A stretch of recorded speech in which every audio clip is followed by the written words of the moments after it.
오늘은 엘리 가문에 내린 경고라는 제목으로 함께 공연하도록 하겠습니다. 우리는 사무엘상 1장을 지난주에 봤습니다. 사무엘상 1장에서 하나님께서 아들을 원하셨다. 왜 아들을 원하셨어요? 하나님께서는 쓸만한 아들이 없어서, 세상에 아들은 많지만 하나님의 일을 이 땅에서 이 역사를, 이 땅의 인류의 역사를 하나님 뜻대로 끌고 갈 리더자 되는 하나님의 아들이 없는 거예요. 하나님과 생각이 같아야 되는데 하나님과 생각이 같은 사람이 없어요. 다 자기의 욕심으로 가득 차서 자기 욕심을 채우면서 살기에 바쁘지 하나님 뜻을 이루고자 하는 사람이, 그런 아들이 없어요. 그래서 하나님의 고민은 그 아들을 어떻게 만들어내나였는데 결국 찾지 못하고 잉태하게 해서 그 아들을 얻었습니다. 그래서 그 아들을 얻기 위해서 지금 한나를 잉태하지 못하게 하고, 한나가 하나님의 심정을 깨닫게 하시고, 자기가 아들이 없는 것, 하나님의 아들이 없는 것, 그래서 내 아들을 하나님께 드리겠습니다 하는 이런 그래서 하나님 앞에 아들을 드리는 소원을 하게 하시고 결국 하나님의 아들을 얻었습니다. 오늘 보면 이제 2장인데요. 2장에서 한나가 아들을 얻었잖아요. 한나가 하나님 앞에 노래를 합니다. 기도이면서 그 기도를 노래로 지금 만들어서 부르는 거예요. 이게 한나의 기도예요. 그래서 지금 11절까지 쭉 나오는 이야기가 한나의 기도예요. 우리 성경에서 여자들이 이렇게 기도를 노래로 불러서 기도를 하는 이런 장면들이 여러 번 있었죠. 미리암, 모세가 홍해를 건넜을 때 미리암이 했던 것도 있고, 또 신약에 가면 예수님을 잉태했던 마리아, 그리고 또 세례 요한을 잉태했던 다 마찬가지죠. 거기에서도 이런 찬양이 있었습니다. 그래서 오늘 보면 한나의 기도가 있는데 그 기도 내용을 보면 여러분은 그 기도의 포커스가 뭐겠어요? 초점을 여러분이 자식을 줬다 그러면 우리는 얼핏 생각하면 기도의 초점이 그 자식을 어떻게 해달라고 기도하기가 쉬워요. 그렇죠? 얼핏 생각하면. 근데 여기 한나를 보면 한나의 기도 내용에 자식은 없어요. 하나님을 위해서 기도합니다. 기도의 초점이 뭐냐면 하나님이에요. 그래서 한나의 기쁨의 초점은, 한나가 굉장히 기뻐요.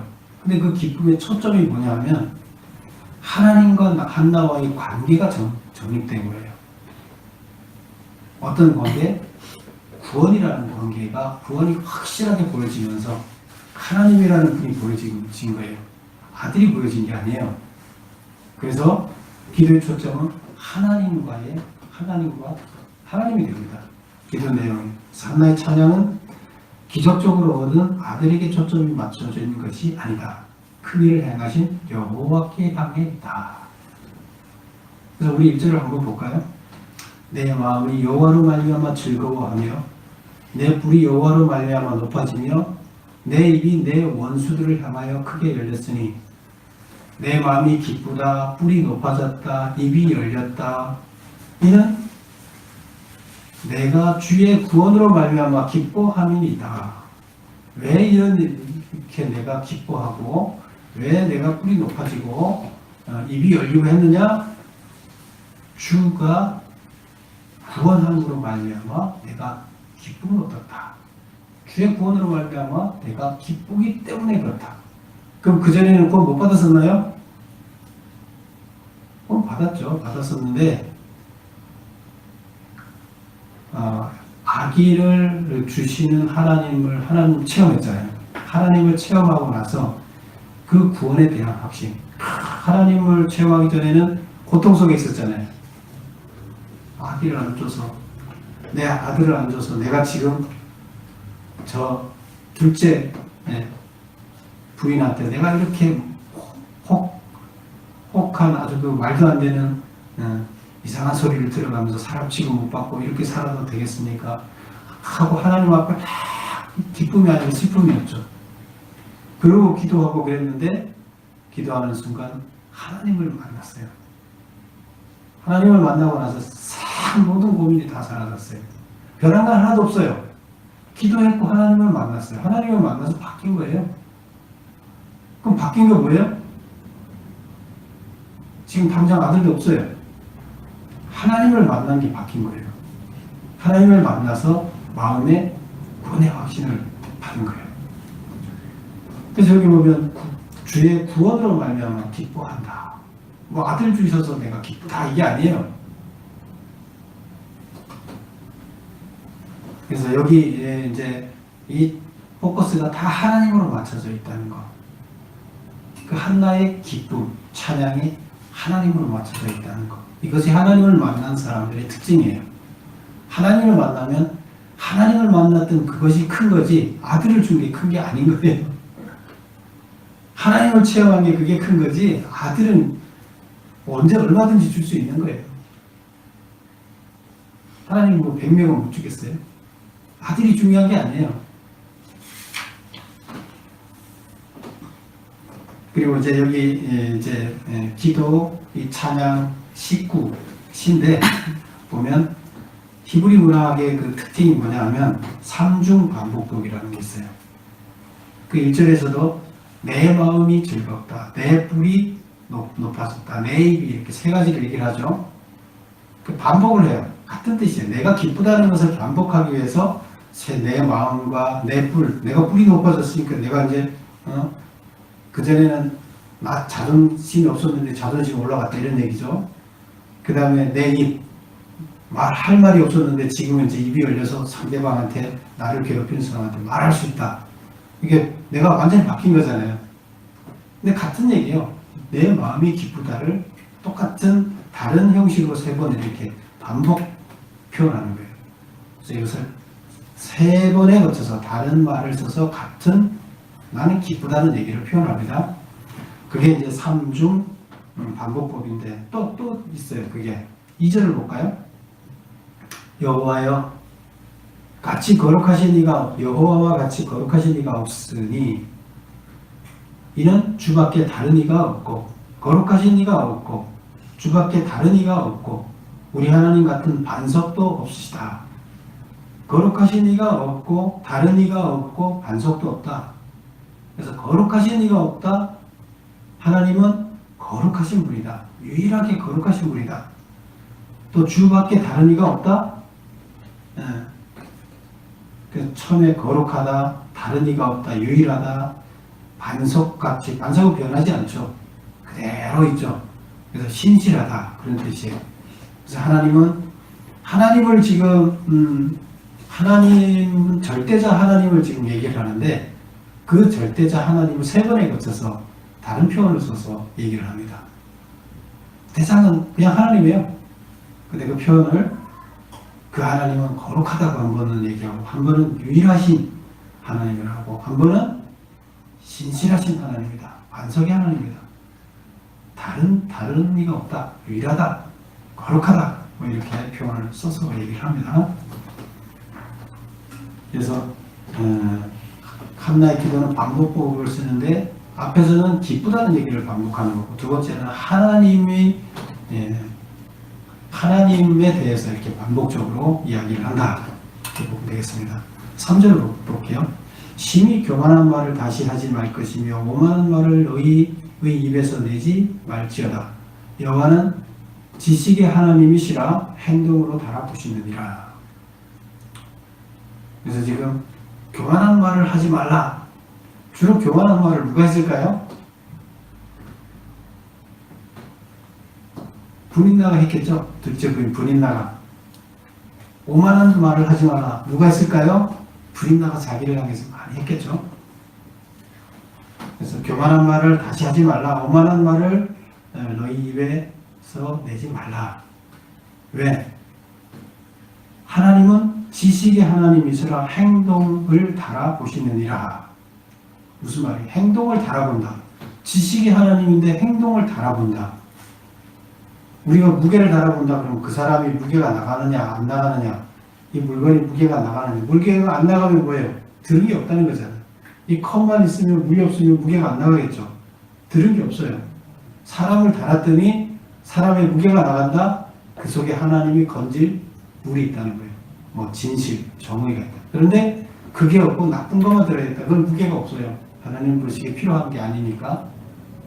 필요한 것만 무게가 나가는 거죠. 그래서 지식의 하나님이다. 하나님은 다 안다는 거예요.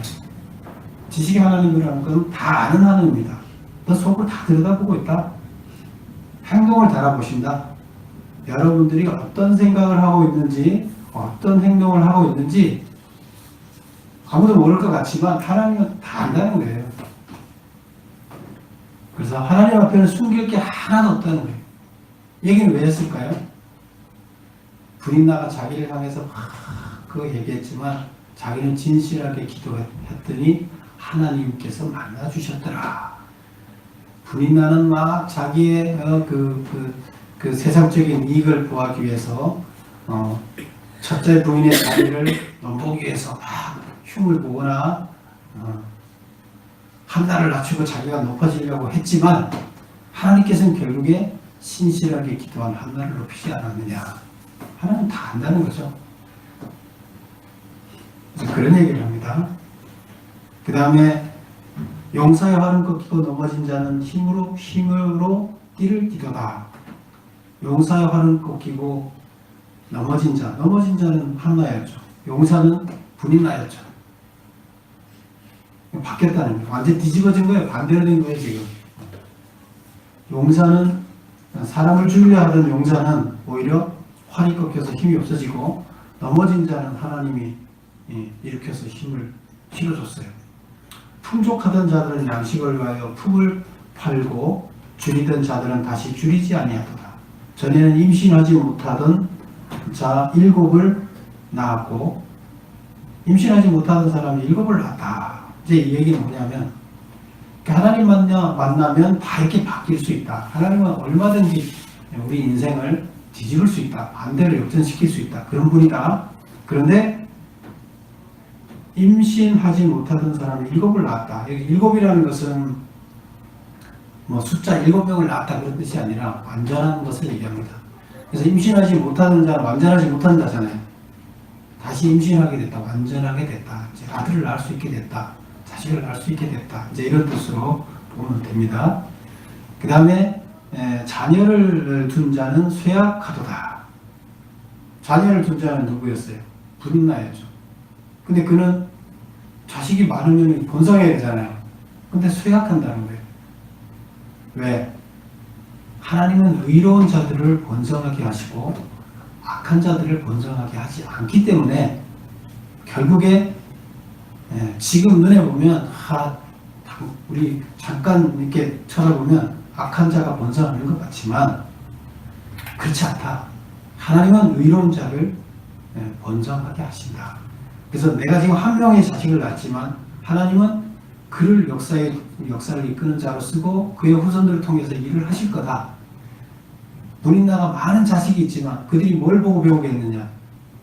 그들이 브린나처럼 또 중상모략하고 악을 행하게 되면 그 자식들을 하나님이 돌보고 번성시키겠느냐? 아니라는 거예요. 그 다음에 이제 하나님을 만나면 하나님께서는 모든 걸 변화시킬 수 있다. 뒤집을 수 있다. 이렇게 얘기를 합니다. 6절을 보겠습니다. 여호와는 죽이기도 하시고 살리기도 하시며 소홀에 내리기도 하시고, 이제 소홀은 지옥이라고 보면 되겠죠. 지옥에 내려가기도 하시고 또 지옥에서도 끌어올리기도 하신다. 여호와는 가난하게 하시고 부하게도 하시며 낮추기도 하시고 높이기도 하신다. 가난한 자를 진흙에서 일으키시며 빈궁한 자를 거름더미에서 올리사 귀족들과 함께 앉게 하시며 영광의 자리를 차지하게 하는도다. 이제 뭐 이 그 부인 나는 자식 못 낳아서 자식 못 낳는다고 이제 춤을 다 보던 부인 나는 오히려 낮아지고 한나의 자식이 어떻게 돼요? 세상을 이끌어가는 리더자. 하나님께서 그를 사용해서 세상을 이끌어가는 자. 그의 엄마는 어떤 사람이에요? 귀족인 거죠. 그렇게 따지면. 그래서 여기서 보면 귀족들과 함께 앉게 하시며 영광의 자리를 차지하게 하는도다. 그 다음에 나오는 이야기가 땅의 기둥들은 여호와의 것이라. 이게 무슨 말일까요? 땅의 기둥들은 여호와의 것이라. 여호와께서 세계를 그것들 위에 세우셨도다. 땅의 기둥들. 옛날 사람들은 어떻게 생각했냐면 사람들이 살고 있는 그 지구가 이렇게 사각형으로 되어 있다고 생각하고 그것이 어떤 공간인데 공간을 공중에다 띄워놓고 그 공간을 그냥 떠 있을 수가 없잖아요. 그러니까 뭐 중력 이런 걸 모르니까 그냥 떠 있을 수 없으니까 거기 기둥을 이렇게 세워놨다. 이렇게 생각을 했어요. 그래서 그 기둥 위에 지금 사람이 살고 있는 공간이 만들어져 있는 거예요. 지구가 만들어져 있는 거예요. 그래서 그 기둥을 얘기하는 거예요. 지구를 떠받치고 있는 기둥. 땅의 기둥들은 여호와의 것이라. 하나님께서 그 기둥을 세웠다. 여호와께서 세계를 그것들 위에 세웠다. 기둥 위에다가 이제 지구를 세웠다. 이렇게. 그러면 여기서 기둥은 뭘 얘기하느냐? 하나님의 주권. 하나님이 주인이라는 거예요, 결국에. 하나님이 기둥을 세웠으니까 기둥이든 이 지구든 다 뭐예요? 하나님이 주권자라는 거예요. 하나님이 기둥을 세웠다. 주권자가, 건설했다. 창조자가. 그래서 또 세계를 기둥들 위해 세웠다. 세계를 만들었다. 하나님은 인류의 창조자가 우주를 창조하셨다. 그래서 이 얘기는 기둥을 세우고 세계를 세웠다. 얘기는 하나님이 결국에 모든 것을 창조하신 자다. 그리고 주관자다. 주인이다. 우리는 뭐예요? 그러면 우리는 피조물인 거죠. 그 안에 그 창조물 안에 있는 피조물. 근데 이걸 누가 얘기를 하는 거예요? 한나가 기도 중에 하나님을 만나고 나서 느꼈던 점을 이제 자기가 현재 바뀐 위치를 하나님하고 입장에서 지금 하나님을 찬양하는 과정에서 이야기를 합니다. 그래서 하나님을 만나고 나더니 자기는 피조물에 불과하고 하나님이 그 거대한 우주를 만드시고 창조하신 그것을 느낌이 오는 거죠. 그래서 그것을 이렇게 기도하는 겁니다. 찬양하는 겁니다. 9절 보면 그가 그의 거룩한 자들의 발을 지키실 것이요. 그가 누구예요? 하나님이 거룩한 자의 발을 지킨다. 거룩한 자들을 지켜주신다. 이런 얘기고 악인들은 흑암 중에서 잠잠하게 하시리니 악인들은 왔다 드는데 그들을 결국 잠잠히 시키고 흑암 중에 잠재워 버릴 것이다. 힘으로는 이길 사람이 없다. 하나님을 이길 사람은 없다는 거예요. 근데 절대자 그 하나님이 나를 만났다는 거죠. 그러니까 내가 누구를 찬양해야 돼요? 하나님을 찬양하는 거죠. 10절 보겠습니다. 여호와를 대적하는 자는 산산이 깨어질 것이라. 그런 하나님을 그 강한 자, 창조주, 그를 대적하는 사람은 이게 잘못 바보죠. 깨질 것이다. 하늘에서 우레로 그들을 치시리로다. 하나님은 천둥과 번개로서 그들을 대적하는 자를 칠 것이다. 여호와께서 땅 끝까지 심판을 내리시고 자기 왕에게 힘을 주시며 자기의 기름 부음 받은 자의 뿔을 높이시리로다. 여기서 자기 왕, 자기 아들, 자기가 통치권을 나눠준 자기 왕이라는 것은 자기가 왕으로 섬기는 자가 아니라 자기가 왕으로 세운 자를 얘기하는 거죠. 그래서 이 땅의 통치자, 자기 왕에게 힘을 주시며 자기의 기름 부음 받은 자의 뿔을 높이시리로다. 기름 부음 받은 자가 누굴까요? 이제 이 땅에서 세워질 왕들, 이 땅을 이끌어갈 통치자들, 뭐 이런 걸 얘기를 하는 거죠. 하나님께서 구별해서 세운 자, 기름 부은 자예요. 그게 제사장이 되든 왕이 되든 기름 부음을 받은 자예요. 그래서 여기까지가 찬양이고, 찬양 끝에 끝나고 나서 작가는 엘가나는 이제 설명을 합니다. 엘가나는 라마의 자기 집으로 돌아갔고, 남편이죠. 한나의 남편. 이 가족들은 이제 집으로 돌아갔다 이런 얘기죠. 이 아이는 제사장 엘리 앞에서 여호와를 섬기니라. 그래서 이제 바치고 갔잖아요. 젖될 때, 젖되고 나서 엘리를 바치고 갔어요.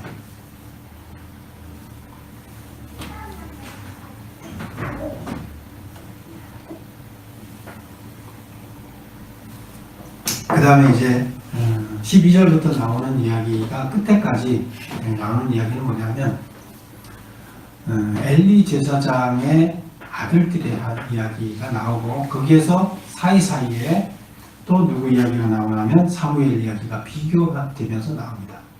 근데 여기서는 사무엘은 경건한 모습으로 나오고, 그 다음에 엘리의 아들들, 지금 아들 둘이 나오는데 이 아들은 어떤 사람으로 나올까요? 아들들은 아주 타락한 모습으로 나옵니다. 그 모습들이 나오고, 그래서 그 타락한 모습에 대해서 하나님께서 경고하시는 이야기가 나옵니다. 그러면 12절을 한번 볼게요. 엘리의 아들들은 행실이 나빠 여호와를 알지 못하더라. 우리가 여기서 여호와를 알지 못하더라 이렇게 나오잖아요. 여러분, 누가 누구를 이제 너 누구 잘 알아? 이렇게 물어봤을 때 안다는 게 뭐예요? 그하고 어떤 개인적으로 교감이 있느냐는 얘기죠. 교감이 있느냐, 그렇게 잘 아느냐. 뭐 외국 가면 다 그런데요. 방탄소년단 알아? 그걸 제일 처음 물어본대요. 그거 안다 그래야 돼요? 모른다 그래야 돼요? 그 사람이 이름을 아냐고 물어보는 거 아니잖아요. 너 개인적으로 그 사람과 친분이 있어? 이런 얘기죠. 친분이 있으면 나 좀 연결해줘. 이런 그 부탁이죠. 알아? 근데 우리나라 사람이니까 내가 알지. 이건 대답이 아니죠. 여기서 하나님 여호와를 알지 못했다, 이런 얘기는 여호와라는 이름을 몰랐다는 얘기 아니에요. 근데 하나님과 지금 엘리 아들들이 지금 뭐예요? 엘리는 대제사장이고 엘리 아들들은 뭐예요? 제사장이에요. 제사장인데 제사장이 하나님과 몰랐대요. 하나님과 교감이 없다는 얘기예요. 제사장을 하고 있는데, 목사를 하고 있는데 하나님을 모른대요. 여기서 그렇게 쓰고 있어요. 형식적으로 목사는 할 수 있어요. 제사장은 할 수 있어요. 그런데 하나님과 알지 못한다. 참 불행한 일이죠. 그래서 여호와에 대한 신앙적 체험의 지식이 없었다는 뜻이다. 모른다는 거예요. 신앙적으로 여호와와 한나는 여호와를 아는 거죠. 만났죠. 근데 제사장은 지금 못 만났어요. 엘리의 두 아들들은 제사장을 하고 있지만 그들은 하나님을 못 만났어요. 그래서 체험적 지식이 없어요. 하나님하고 교감이 안 돼요. 하나님이 무슨 생각하는지도 알지 못해요. 여러분 아세요? 하나님 잘 아세요? 이렇게 물어보면 뭐라고 대답해요? 여러분 하나님 잘 아십니까? 이들은 여호와를 아는 지식이 없으므로 여호와를 두려워하지 않으며 제멋대로 행동하는 무법자가 되었다. 교감, 지금 한나가 교감하고 나서 쓴 시를 보세요. 하나님한테 덤비면 너 국물도 없어. 하나님은 한순간에 가난한 자도 부하게 만들고 다 바꿀 수도 있는 자야. 천둥은 번개를 쳐서 너희들을 죽일 수도 있어. 지옥에서도 끌어낼 수 있어. 이 세상의 창조자가 우리는 거기에 티끌만한 피조물에 불과해. 이렇게 지금 고백을 해요. 근데 이들은, 제사장들은 뭐 하고 있어요? 하나님, 지금 그 다음 나오는 행동을 보세요. 하나님을 안다, 하나님의 그 두려운 존재 하나님을 안다 그러면 이렇게 할 수가 없는 거죠. 전혀 몰라요. 근데 그런 사람이 제사장을 하고 있어요. 그렇다 그러면 일반 성도들은 어떻겠어요? 물론 뭐 믿음 없는 제사장이기 때문에 믿음 있는 성도들이 있을 수는 있죠. 그러나 쉽지는 않죠. 또 한나 같은 사람도 있잖아요.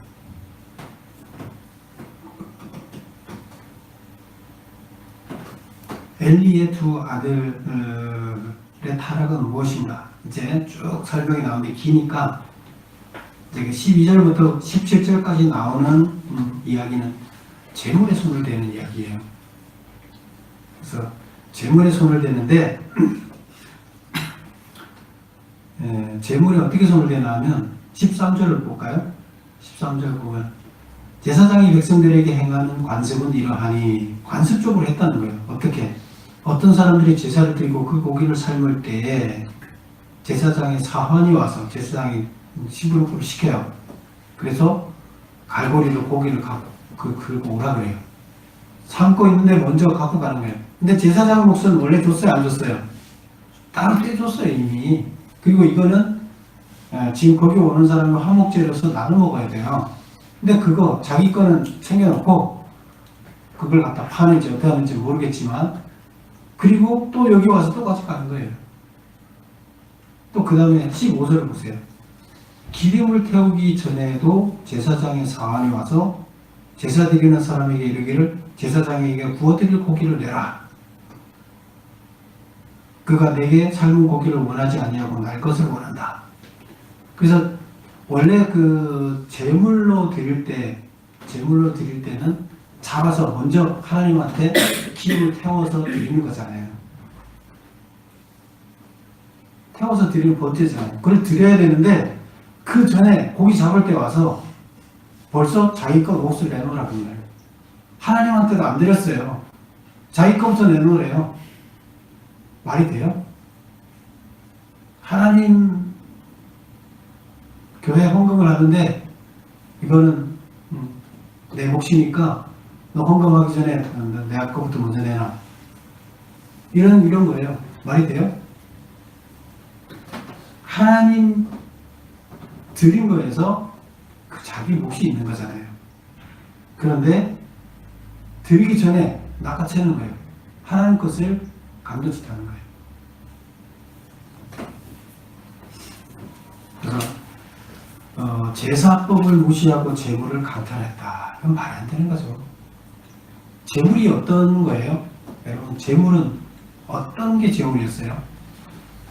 구약시대의 재물이라는 것은 하나님과 내가 죄 때문에 만날 수가 없는 사이예요.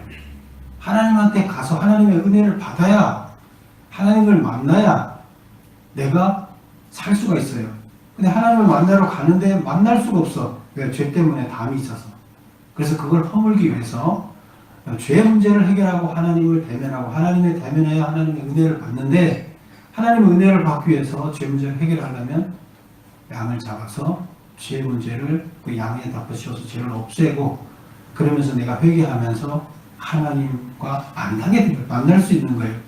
근데 그것을 하나님과 만날 수 있는 이 재물, 하나님과 만나는 이 성스러운 과정을 진행하는 제사장이 지금 어떻게 하는 거예요? 제사를 성스럽지 않게 하는 거예요. 그러면 어떻게 하나님과 성도가 만날 수 있어요? 거기에서. 그리고 그 다음에 또 22절부터 26절에 나오는 이야기는 22절 볼까요? 엘리가 매우 늙었더니 그의 아들들은 온 이스라엘에게 행한 모든 일로 회막문에서 수종들은 여인들과 동침하였음을 듣고, 성막에서 일하는 여자를 동침했어요. 그래서 성소에서 봉사하는 여인을 거탈한 거죠. 이게 성소에서 이게 말이 돼요? 하나님을 안다 그러면 이렇게 할 수 있겠어요? 그리고 이들은 하나님의 신령한 진리를 알려고도 하지도 않아요. 그래서 지금 7번에 제가 메모를 해놨는데, 아들의 타락은 무엇인가? 하나님을 몰라요. 알려고 하지도 않아요. 그게 첫 번째 제사장인데도 불구하고. 두 번째는 재물. 하나님과 백성들이 만나는 그 의식행위에 중요한 재물, 그 재물로 인해서 죄 문제가 해결되고 하나님을 만날 수 있는 그것을 겁탈해요. 강탈을 해요. 그러면 제사가 제대로 이루어지지 않게 만들어요. 거기 제사가 하나님 임하시겠어요? 거기에?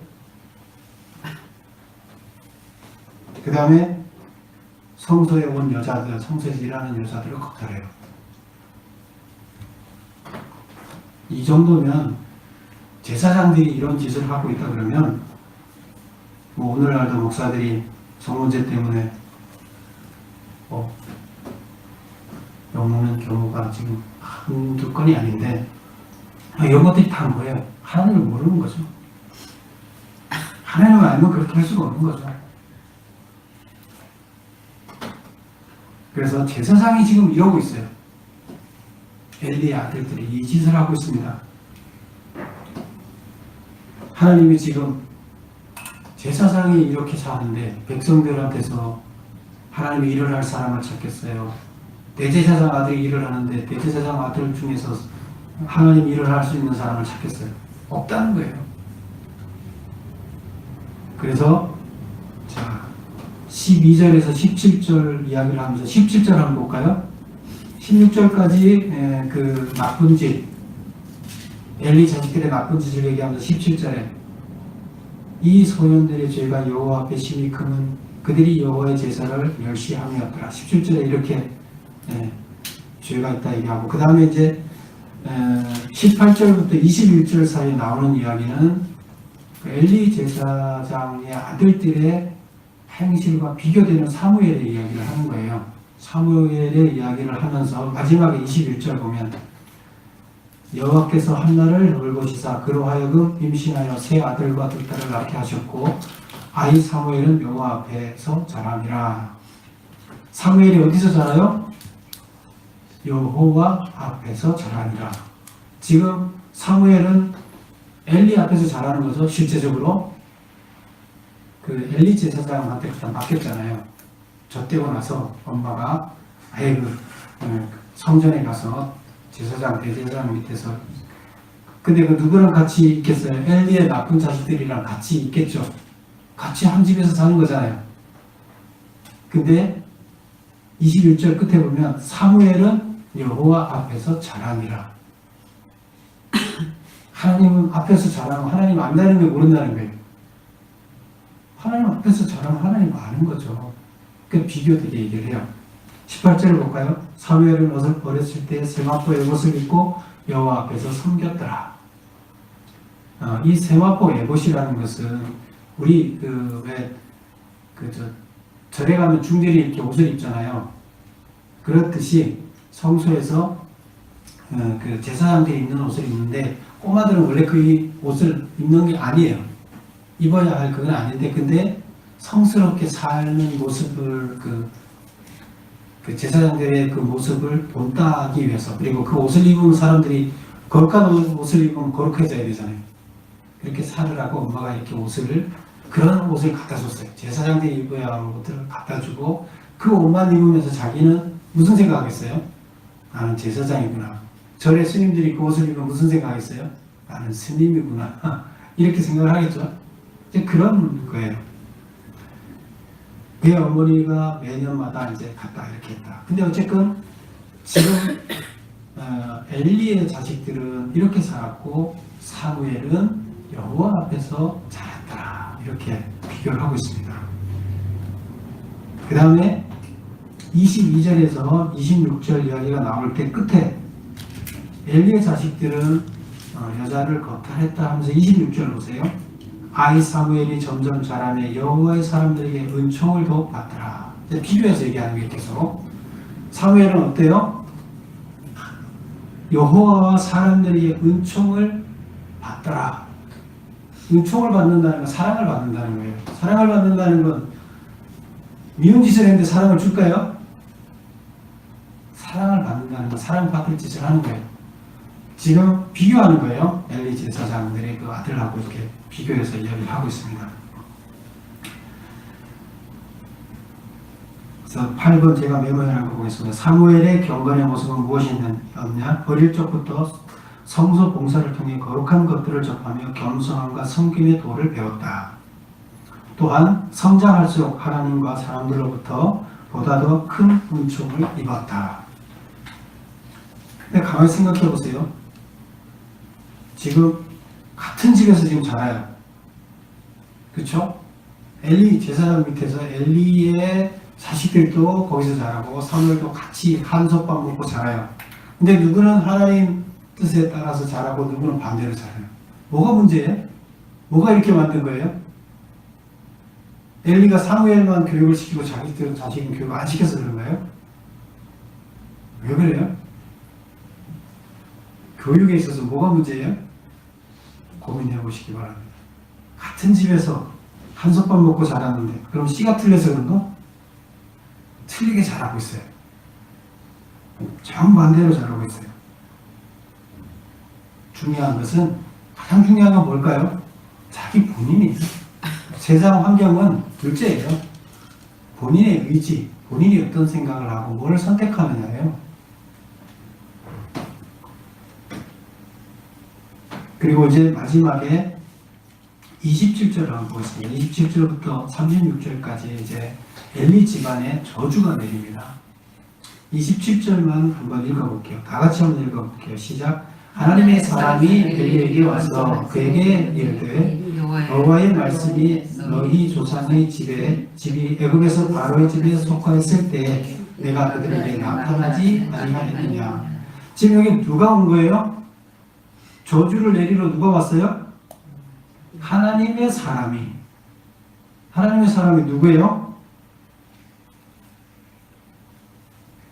뭐 하나님이 사자를 보냈겠죠. 선지자를 보냈을 수도 있고. 그래서 하나님이 보낸 사람이에요. 하나님의 사람이 하나님이 보낸 사람이에요. 하나님이 곧 하나님이 말하는 거랑 마찬가지죠. 엘리에게 와서 이제 얘기를 하는 거예요. 그러면서 이제 쭉 기니까 저주를 내리는 이야기를 하는데 제가 메모한 걸 보세요. 무슨 저주를 하느냐? 이제 제사장직을 폐하고 새 충실한 제사장을 세우겠다. 그 얘기를 합니다. 내가 너를 영원히 세우겠다 그랬는데 너는 아니다. 그 하나님이 번복했어요? 아니죠. 하나님이 번복한 게 아니라 그 하나님은 계속 하나님의 일을 제대로 하면 계속 시키겠다는 생각이에요. 계속 어떻게 하든 만들어가면서. 그런데 도저히 안 되니까 어쩔 수 없는 거예요. 그러면 하나님이 신실한 하다면서 약속했는데 왜 안 지킵니까? 자기가 약속을 안 지켰지 하나님이 안 지켰어요? 그래서 제사장직을 이제 폐하고 새 충실한 제사장을 세우겠다는 얘기를 하고, 두 번째는 두 아들은 한날에 죽을 거다 얘기를 하고, 그 다음에 가문에 속한 자들은 다 이 가문에 늙은 사람이 없을 것이다. 다 단명해서 일찍 죽을 것이다 얘기를 합니다. 그리고 맨 마지막 36절 보겠습니다. 그리고 내 집에 남은 사람이 이제 뭐 이렇게 저렇게 일찍 다 죽을 건데, 남은 사람이 각기 와서 은 한 조각과 떡 한 덩이를 위하여, 지금 돈이 하나도 없고 먹을 것도 없어요. 그래서 그거를 위해서 그에게 엎드려 이르되, 그가 누구예요? 이제 새로 세워진 제사장한테 엎드려 이르되 청하노니 내게 제사장의 직분 하나를 맡겨 내게 떡 조각을 먹게 하소서. 지금 제사장한테 와서 내가 제사장 역할을 할 수 있게 해달라고 얘기를 해요. 근데 그게 제사장의 소명이 있어서 얘기하는 거예요 지금? 아니에요. 뭘 하기 위해서? 먹고 살기 위해서, 떡을 먹기 위해서, 돈을 만들기 위해서 제사장을 달라고 구걸할 것이다. 돈을 구걸하는 것이 있죠. 이것은 제사장을 구걸하는 게 아니죠. 제사장직을 소명을 가지고 하겠다 이게 아니죠. 틀린 거죠. 제사장직을 하다가 가난하게 사는 거하고 먹고 살기 위해서 제사장직을 구걸하는 거, 이거 완전히 틀린 거예요. 제사장직을 열심히 하는 사람들은 소명을 갖고 하는데, 그러면 가난하게 살 수밖에 없죠. 근데 그거하고 이거는 틀린 거예요. 그러니까 하나님께서 제사장을 안 주니까 그러니까 먹고 살기 위해서 제사장 역할을 좀 할 수 있게 해달라고 구걸할 것이다 이런 얘기를 해요. 그래서 물질적으로도 궁핍합 생활을 면치 못할 것이다 이건데, 이것은 용어를 이렇게 이해를 하면 안 되고, 제사장직을 했는데 할 게 없잖아요. 다른 거. 그 집안에 살아남아 있는 사람들은 와서 먹고 살기 위해서 제사장직을 달라고 구걸할 것이다. 소명의식도 없어요. 근데 그런 사람은 지켜줘야 돼. 말해야 돼. 하면 안 되죠. 이런 사람은. 그래서 무슨 얘기를 하냐면, 너희들은 제사장직에서 박탈되는데 아주 비참한 모습으로 너희들 결국 추락할 것이다. 이렇게 얘기를 합니다. 이것이 뭐 때문에요? 하나님의 역사를 이끌어갈 제사장으로 세웠더니 그들은 하나님 몰라요. 그 직권을 이용해서 하나님 알려고도 하지 않고 자기의 욕심만 채우는 것으로 살아가고 있어요. 그런 그들을 향해서 하나님께서는 경고를 내립니다. 그리고 그 경고는 나중에 뒤에 가서 나오지만 하나도 틀리지 않고 그대로 다 이루어집니다. 하나님은 은혜가 충만하신 분이지만 불의에 관한 하는 하나님께서는 엄중하신 분입니다.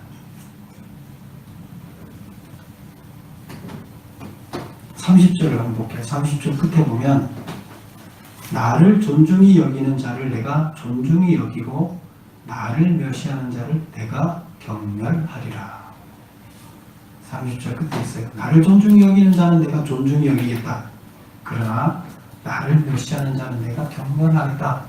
너희 집안, 너 나를 지금 어떻게 대했느냐?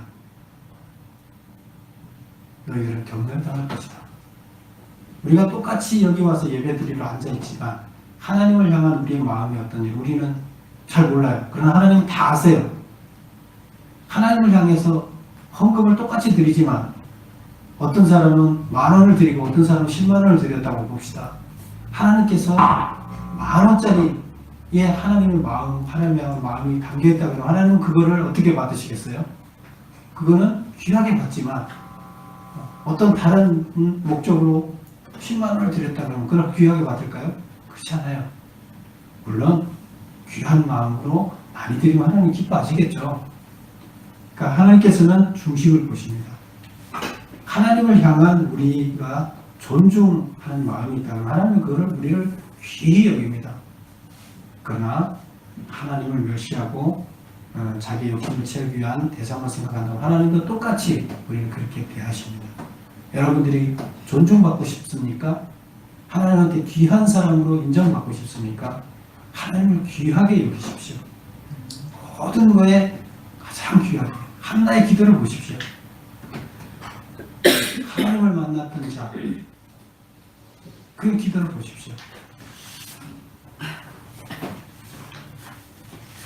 여러분들은 다 하나님을 귀히 여기고 하나님으로 또 존중받는 여러분 되시기를 축원합니다. 기도하겠습니다. 아버지 하나님,